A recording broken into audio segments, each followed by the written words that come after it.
सुबह सवेरे लेकर तेरा नाम प्रभु, करते हैं हम शुरू आज का काम प्रभु। हाँ, करते हैं हम शुरू आज का काम प्रभु।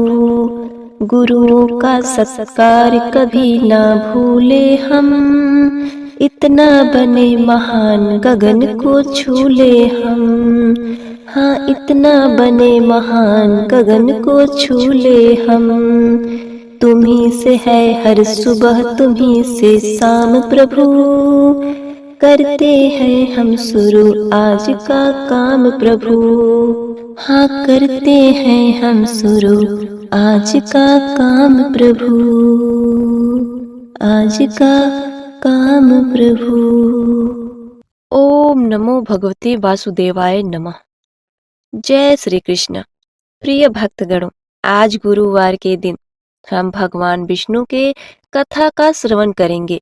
कहा जाता है कि जो भी मानव गुरुवार को दत्तात्रेय भगवान, कृष्ण भगवान और श्री विष्णु भगवान के कथा का श्रवण करते हैं तो विष्णु भगवान के साथ साथ माता लक्ष्मी की भी कृपा उस व्यक्ति को प्राप्त होती है।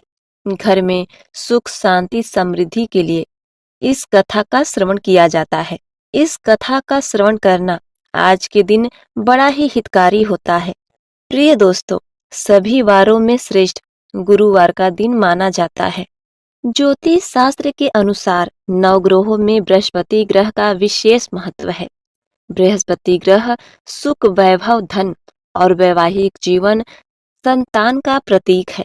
बृहस्पति ग्रह भगवान विष्णु से संबंधित माना जाता है।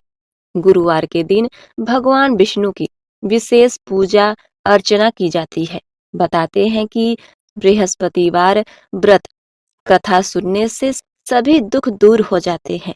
कुंडली में बृहस्पतिवार दोष हो या फिर विवाह में बाधा आ रही हो, बृहस्पतिवार व्रत कथा से जीवन में आ रहे सभी संकट दूर हो जाते हैं। जिस जातक की कुंडली में गुरु ग्रह दोष है उसे नियमित रूप से बृहस्पतिवार के दिन भगवान विष्णु और भगवान श्री कृष्ण की कथा का श्रवण करना चाहिए। इस कथा का श्रवण करने से हर पीड़ा से मुक्ति मिलती है।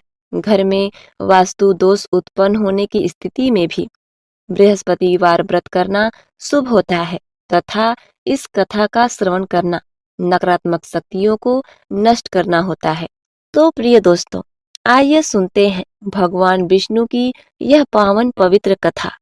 इससे पहले कि हम कथा को शुरू करें, यदि आपने हमारे चैनल को सब्सक्राइब नहीं किया है, कृपया सब्सक्राइब कर लीजिए, लाइक करिए, शेयर करिए। तो चलिए शुरू करते हैं आज की इस पावन कथा को। समुद्र के किनारे एक गांव में कृष्णाबाई नाम की बुढ़िया माता रहती थी। वह भगवान कृष्ण की परम भक्त थी। वह झोपड़ी में रहती थी। कृष्णाबाई का वास्तविक नाम सुखिया था, पर कृष्ण भक्ति के कारण उनका नाम गांव वालों ने कृष्णाबाई रख दिया था। घर घर में झाड़ू पोछा, बर्तन और खाना बनाना ही उनका काम था। कृष्णाबाई रोज फूलों की माला बनाकर दोनों समय श्री कृष्ण जी को पहनाती थी और घंटों कान्हा से बात करती थी। गांव के लोग यही सोचते थे कि बुढ़िया पागल है। एक रात श्री कृष्ण जी ने अपनी भक्त कृष्णाबाई से यह कहा कि कल बहुत भूचाल आने वाला है। कल इस गांव में भूकंप आएगा। तुम यह गांव छोड़कर दूसरे गांव चली जाओ। अब क्या था, मालिक का आदेश था। कृष्णाबाई ने अपना सारा सामान इकट्ठा करना शुरू कर दिया और गांव वालों को बताया कि कल सपने में कान्हा जी आए थे और कह रहे थे बहुत प्रलय होगा, गांव छोड़कर पास के गांव में चली जा। अब लोग कहाँ उस बूढ़ी पागल की बात मानने वाले थे। जो सुनता वहीं जोर जोर से ठहाके लगाने लगता। इतने में बाई ने एक बैलगाड़ी मंगवाई और अपने कान्हा की मूर्ति ली और सामान की गठरी ली और सामान की गठरी बांधकर गाड़ी में बैठ गई और लोग उनकी मूर्खता पर हंस रहे थे। बाई जाने लगी।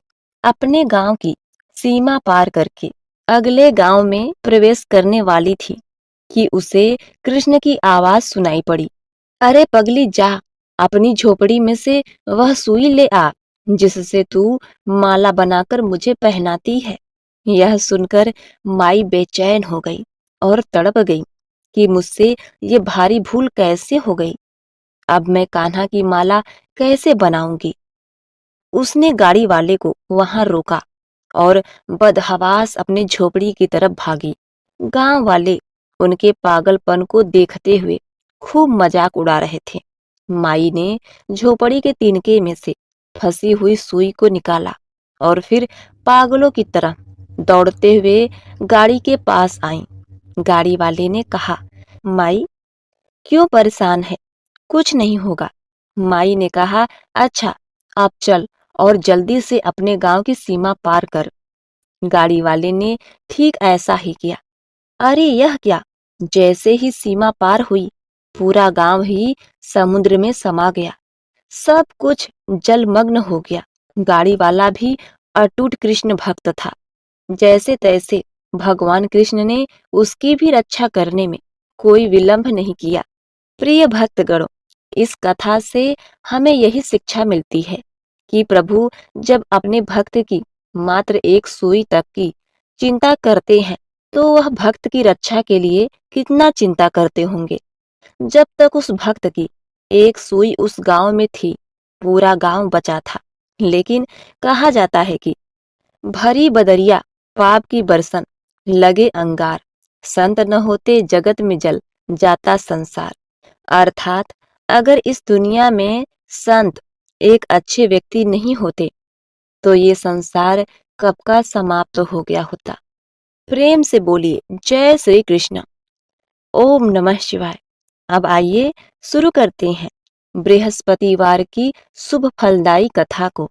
प्राचीन काल में किसी गांव में एक निर्धन ब्राह्मण रहता था। उस ब्राह्मण के कोई संतान नहीं थी। उसकी पत्नी अच्छी प्रकार से स्वच्छ नहीं रहती थी। वह ना तो स्नान करती थी और ना ही किसी देवी देवता का पूजन करती थी। अपनी पत्नी के कृत्य से ब्राह्मण बहुत दुखी रहता था। ब्राह्मण ने अनेक बार अपनी पत्नी को समझाया, लेकिन उसका कुछ परिणाम नहीं निकला। भगवान की कृपा से ब्राह्मण के घर एक कन्या पैदा हुई। ब्राह्मण की कन्या बड़ी होने पर प्रतिदिन स्नान करके श्री हरि विष्णु भगवान का स्मरण तथा बृहस्पतिवार का उपवास आदि करने लगी। वह प्रतिदिन पूजन पाठ आदि करके ही विद्या अध्ययन करने के लिए विद्यालय जाती थी। तो अपनी मुट्ठी में जौ भर के ले जाती और अपनी पाठशाला के रास्ते में डालती हुई चली जाती थी। और जब वह कन्या अपने घर को लौटती तब ये जौ स्वर्ण के जौ बन जाते थे और वह उन स्वर्ण के जौ को लौटते समय बीन कर अपने घर ले आती थी। एक दिन ब्राह्मण की कन्या सूप में उन सोने के जौ को साफ कर रही थी। तभी ब्राह्मण ने उसे देख लिया और पूछा, हे पुत्री, सोने के जौ साफ करने के लिए तो तुम्हारे पास सोने का सूप भी होना चाहिए। उसके अगले ही दिन बृहस्पतिवार का दिन था। ब्राह्मण की कन्या ने इस दिन भी व्रत रखा और बृहस्पति देव से प्रार्थना की और कहा कि हे भगवान, यदि मैंने सच्चे मन से आपकी पूजा आराधना की है तो मेरे लिए एक सोने का सूप दे दो। भगवान बृहस्पति देव ने उस कन्या की प्रार्थना सुन ली और प्रतिदिन की तरह जब वह कन्या रास्ते में जौ फैलाने के बाद पाठशाला से लौटकर रास्ते में सोने के जौ बीन रही थी तो भगवान बृहस्पति देव की कृपा से रास्ते में वहीं एक सोने का सूप मिल गया और ब्राह्मण की कन्या उस सूप को अपने घर ले आई और उस सोने के सूप में ही जौ को साफ करने लगी। परंतु इतने दिन व्यतीत करने के बाद भी उस ब्राह्मण की पत्नी का वही ढंग रहा और वह बिल्कुल भी नहीं बदली।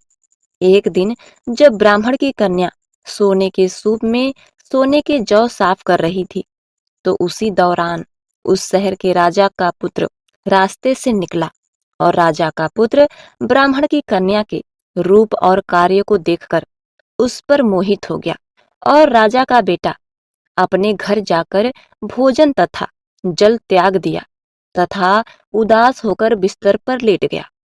जब राजा को इस बात की जानकारी हुई तो राजा अपने मंत्री के साथ अपने पुत्र के पास गया और बोला कि हे पुत्र, तुम्हें किस बात का दुख है, तुम मुझे बताओ। अगर किसी व्यक्ति ने तुम्हारा अपमान किया है अथवा और भी तुम्हारे दुख का कारण हो, वह सब मुझे बताओ।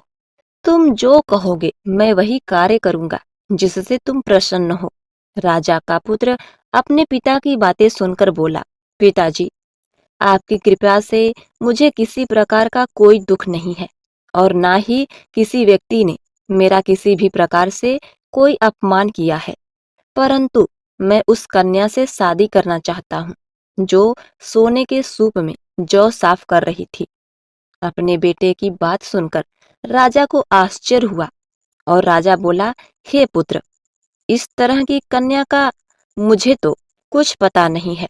उस कन्या का पता तुम ही लगाओ, मैं उस कन्या के साथ तुम्हारा विवाह अवश्य करवा दूंगा। राजा के बेटे ने अपने पिता को उस कन्या के घर का पता बताया। तब राजा ने मंत्री को उस कन्या के घर भेजा। मंत्री ने ब्राह्मण को सारी बात बताई। ब्राह्मण राजा के पुत्र के साथ अपनी कन्या की शादी करने के लिए राजी हो गया और विधि पूर्वक ब्राह्मण ने अपनी कन्या का विवाह राजा के बेटे के साथ कर दिया। कन्या के घर से विदा होते ही ब्राह्मण के घर में गरीबी का निवास हो गया और ब्राह्मण के घर में खाने के भी लाले पड़ गए। ब्राह्मण को पेट भरने के लिए भी अन्न बड़ी मुश्किल से मिलता था और एक दिन परेशान होकर ब्राह्मण अपनी बेटी के घर गया। जब बेटी ने पिता को दयनीय अवस्था में देखा और अपनी माँ का हाल चाल पूछा तो ब्राह्मण ने सारा हाल अपनी बेटी को सुनाया। कन्या ने बहुत सा धन देकर अपने पिता को अपने घर से विदा किया। इस प्रकार ब्राह्मण का कुछ समय सुखपूर्वक व्यतीत हुआ और उसके कुछ दिन बाद ही ब्राह्मण का फिर से वही हाल हो गया। ब्राह्मण फिर से अपनी कन्या के यहाँ गया और सारी बात बताई तो वह कन्या बोली, हे पिताजी, आप माताजी को मेरे यहाँ लेकर आओ, मैं उसे यह विधि बताऊंगी जिससे आपकी गरीबी दूर हो जाएगी। ब्राह्मण बेटी के कहने पर अपनी पत्नी को लेकर वहां पहुंचे तो उनकी बेटी अपनी माँ को समझाने लगी, हे माँ, तुम प्रतिदिन सबसे पहले स्नान आदि करके श्री हरि विष्णु भगवान का पूजन करो तो आपकी दरिद्रता दूर हो जाएगी। परंतु उसकी माँ ने बेटी की एक बात नहीं सुनी और सुबह उठते ही अपने पुत्री के बच्चों की जूठन खा लिया। माँ के ऐसा करते ही उसकी पुत्री को बहुत गुस्सा आया और उसने एक रात को कमरे से सभी सामान बाहर निकाल दिया और अपनी माँ को उस कमरे में बंद कर दिया। और अगले दिन उसने अपनी माँ को कमरे से बाहर निकाला और स्नान आदि करा के पूजा पाठ करवाया तो उसकी माँ की बुद्धि भी ठीक हो गई और वह भी उस दिन से प्रत्येक बृहस्पतिवार को व्रत रखने लगी। उसके ऐसा करने से और इस व्रत के प्रभाव से उसकी माँ बाप शीघ्र ही धनवान और पुत्रवान हो गए और दोनों ही भगवान बृहस्पति जी के प्रभाव से इस लोक में सुख भोगकर स्वर्ग को प्राप्त हुए। यह थी बृहस्पतिवार की कहानी। बृहस्पतिवार को पूजन पाठ करने से आपको भगवान विष्णु का आशीर्वाद मिलता है। माता लक्ष्मी धन धान से पूरा घर भर देती हैं। घर परिवार सुखमय हो जाता है। अब आइए सुनते हैं तीसरी कथा। भगवान विष्णु का एक अवतार है दत्तात्रेय। इनकी कहानी सुनते हैं। पौराणिक कथा के अनुसार एक बार नारद जी स्वर्ग में घूम रहे थे। तभी उनको एक साथ माता पार्वती, माता लक्ष्मी तथा सरस्वती दिखाई दी। उन्होंने उनको प्रणाम किया। बात ही बात में नारद जी ने तीनों देवियों से कहा, माता अनुसुईया के पतिव्रता धर्म की तुलना में आपका पतिव्रता धर्म नगण्य है। यह कहने के बाद नारद जी वहां से चले गए। तब तीनों देवियों ने त्रिदेवों से नारद जी की बात बताई। माता अनुसुईया से पतिव्रता धर्म की परीक्षा लेने को कहा। तीनों देवियों की बात का मान रखने के लिए त्रिदेव ब्रह्मा, विष्णु और महेश ऋषि अत्रि के आश्रम में पहुंच गए। उस समय अत्रि ऋषि वहां नहीं थे। त्रिदेवों ने माता अनुसुईया की परीक्षा के लिए ब्राह्मण का स्वरूप धारण कर लिया और भिक्षा मांगने पहुंच गए। माता अनुसुईया घर से बाहर आई और देखा कि 3 ब्राह्मण भिक्षा मांग रहे हैं। वे उनके लिए भिक्षा लेकर गईं। तब तीनों देवता ने कहा कि वे तब तक भिक्षा ग्रहण नहीं करेंगे जब तक वे अपने वस्त्र उतार कर उनको भिक्षा नहीं देंगी या अपनी गोद में बैठाकर भोजन नहीं कराती। इस अजीब सी शर्त को सुनकर माता अनुसुईया अचरज में पड़ गईं। उन्होंने अपने तपोबल से तीनों ब्राह्मणों को जान लिया। उन्होंने कहा कि अगर उनके पतिव्रता धर्म में तनिक भी सच्चाई है तो ये तीनों ब्राह्मण 6 माह के शिशु बन जाएं। उनके ऐसा कहते ही त्रिदेव 6 माह के बालक बन गए। तब उन्होंने तीनों देवों को गोद में बैठाकर दूध पिलाया और भोजन भी कराया। फिर उन तीनों को पालने में रखकर झुलाने लगी। काफी समय व्यतीत होने के बाद त्रिदेव अपने धाम वापस नहीं गए तो तीनों देवियों को चिंता होने लगी। तभी नारद जी उनके पास पहुंचे और सारा घटनाक्रम सुनाया। तीनों देवियां अपने व्यवहार से लज्जित हो गईं। वे माता अनुसुईया के पास आईं और अपने किए गए व्यवहार के लिए क्षमा मांगी। तब माता अनुसुईया ने अपने तपोबल से त्रिदेवों को उनके मूल रूप में प्रदान किया। इससे प्रसन्न होकर तीनों देवों ने वरदान मांगने को कहा। तब माता अनुसुईया ने तीनों देवों को पुत्र रूप में पाने का वर मांगा। त्रिदेवों ने उनको वर दे दिया और अपने धाम को चली गई। कहा जाता है कि तीनों देवों के अंश से भगवान दत्तात्रेय का जन्म हुआ। हालांकि यह भी कहते हैं कि तीनों देवों के वरदान के फलस्वरूप माता अनुसुईया ने ब्रह्मा जी के अंश से चंद्रमा, शिव जी के अंश से दुर्वासा और भगवान विष्णु के अंश से दत्तात्रेय जी का जन्म हुआ। प्रिय भक्तजनों, यह थी भगवान दत्तात्रेय की कथा। प्रेम से बोलिए दत्तात्रेय भगवान की जय, विष्णु भगवान की जय, कृष्ण भगवान की जय जय जय। ओम नमः शिवाय। प्रिय भक्तगणों, उम्मीद करती हूँ आज की यह कथा आपको अत्यंत पसंद आई होगी।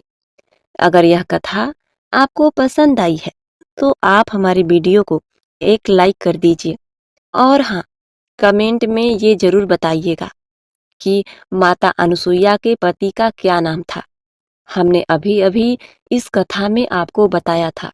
भक्तगणों, आपका जीवन सुखमय हो, आपका जीवन मंगलमय हो, इसी कामना के साथ आपसे विदा लेती हूँ। मिलते हैं नेक्स्ट वीडियो में। तब तक के लिए नमस्कार।